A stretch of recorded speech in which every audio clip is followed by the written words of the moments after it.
Welcome back to the channel, Da Vinci's of our times and Merchants of Death. Don't be ridiculous, don't paint. Today we are looking at the movie that kick-started the MCU way back in 2008. Stars the charismatic Robert Downey Jr. as charismatic Tony Stark, a role he was born to play. And let's talk about what army builders we could get from this film. I am Tac Tac Toys with Film. Now let's all sit down and enjoy a cheeseburger.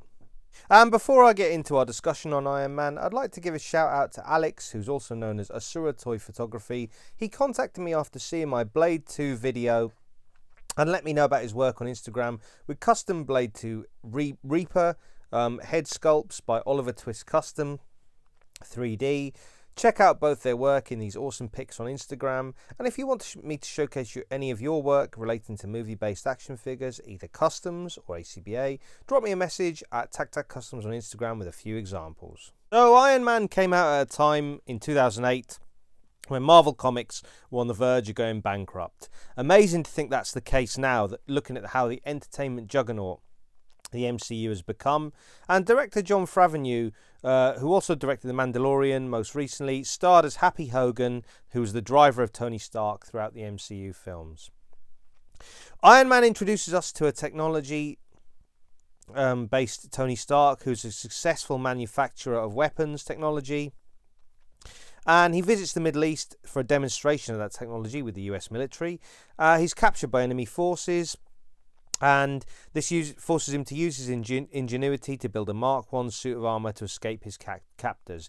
Interestingly, in the comics, his captors were more based out like in sort of Vietnam sort of region of the world. But to update the film, they moved it to a more current setting, being the Middle East. And the experience of being captured leaves a profound effect on Tony Stark, who becomes Iron Man to protect those who are in harm's way. And Iron Man sets out to deliver justice to the very men who captured him and used his weapons in war, only to find it causes a crossroads with his own business partner, who has an agenda of his own. And it's a fabulous first entry into the Marvel Cinematic Universe. It's entertaining, fun, and totally brings Marvel Comics to the big screen.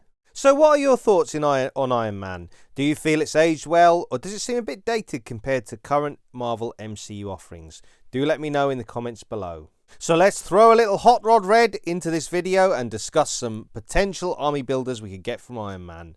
Now, in the first Iron Man, we didn't get a look at many Iron Man suits, apart from the Mark I, which Tony escapes the cave in Afghanistan with, the Mark II, which he did the test flights with, and of course the Mark III, which is the metallic red and yellow gold combination suit, which we saw through most of the film.